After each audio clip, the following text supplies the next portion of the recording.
3 orphaned children of a family are facing extreme difficult times due to the lockdown in Banshihari, South Dinajpur. Their mother passed away recently and their father is also absconding. They now have to depend on their neighbors and people of the area for food, which they do not have. As all 3 of them are minors, they are unable to work either.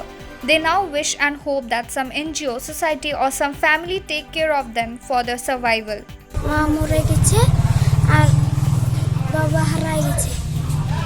তাহলে তোরা কিভাবে চলিস? লোকে দেয় তারপরে খাস? আমার দাদা কাজ করছে আর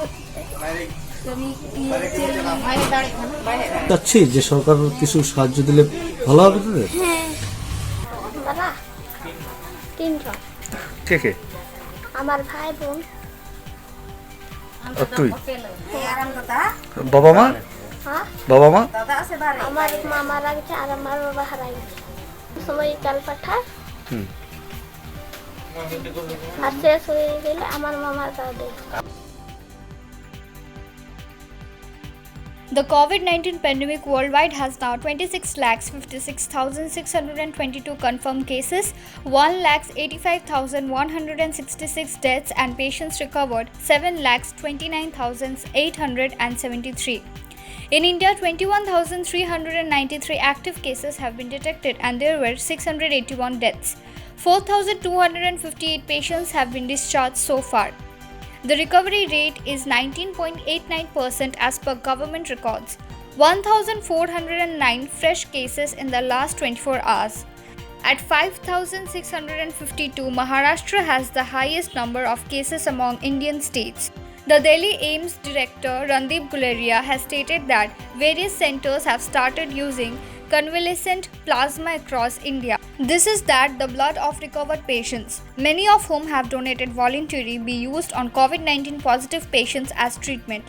The Home Ministry has sent guidelines to the states that all healthcare workers that are involved in the COVID-19 pandemic be given adequate and proper security when they perform their duties. The states have been asked to work in conjunction with their local IMA representatives. हमारे चिकित्सा क्षेत्र के भाई और बहन बड़ी निष्ठापूर्वक खुद की परवाह किए बिना कोविड-19 से हमें बचाने के लिए महत्वपूर्ण योगदान दे रहे हैं। इस संदर्भ में माननीय सर्वोच्च न्यायालय ने भी आदेश दिया है कि डॉक्टर्स और मेडिकल स्टाफ को पर्याप्त सुरक्षा दी जाए। गृह मंत्रालय ने समय समय पर इस संबंध में सभी राज्य सरकारों को पत्र लिखकर सलाह दी है कि सभी डॉक्टर्स और मेडिकल स्टाफ को पर्याप्त सुरक्षा दें, चाहे वे हॉस्पिटल में कार्य कर रहे हों, क्वारंटाइन सेंटर में हों या परीक्षण हेतु फील्ड में जा रहे हों। माननीय गृह मंत्री जी ने इंडियन मेडिकल एसोसिएशन के साथ बैठक की और मेडिकल प्रोफेशनल्स की सुरक्षा का आश्वासन दिया। माननीय गृह मंत्री जी के निर्देशानुसार गृह मंत्रालय ने 22 अप्रैल को पत्र लिखकर सभी राज्यों को कहा है कि वे अपनी जिम्मेदारी का निर्वहन करें और आईएमए के लोकल चैप्टर के साथ मिलकर मेडिकल प्रोफेशनल्स की पर्याप्त सुरक्षा हेतु जो कदम उठाने हैं उनको सुनिश्चित करें। चिकित्सा टीमों की सुरक्षा के लिए जो कदम उठाए गए हैं उनकी जानकारी भी आईएमए के लोकल चैप्टर के साथ साझा करें। इससे स्वास्थ्य कर्मी विश्वस्त होंगे कि वे सुरक्षित हैं। इस संबंध में जिला एवं राज्य स्तर पर नोडल ऑफिसर्स को भी नियुक्त करें जो मेडिकल प्रोफेशनल्स की सुरक्षा संबंधी समस्याओं का निदान कर सके।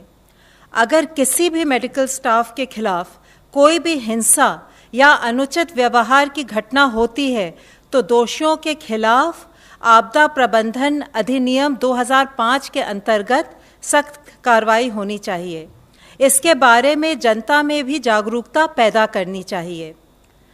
हमारी उम्मीद ये है कि इन सब कदमों से लॉकडाउन सफल रहेगा, एक्टिविटीज़ सुचारू रूप से प्रारंभ होंगी तथा हम कोविड-19 की चेन को तोड़ने में कामयाब होंगे।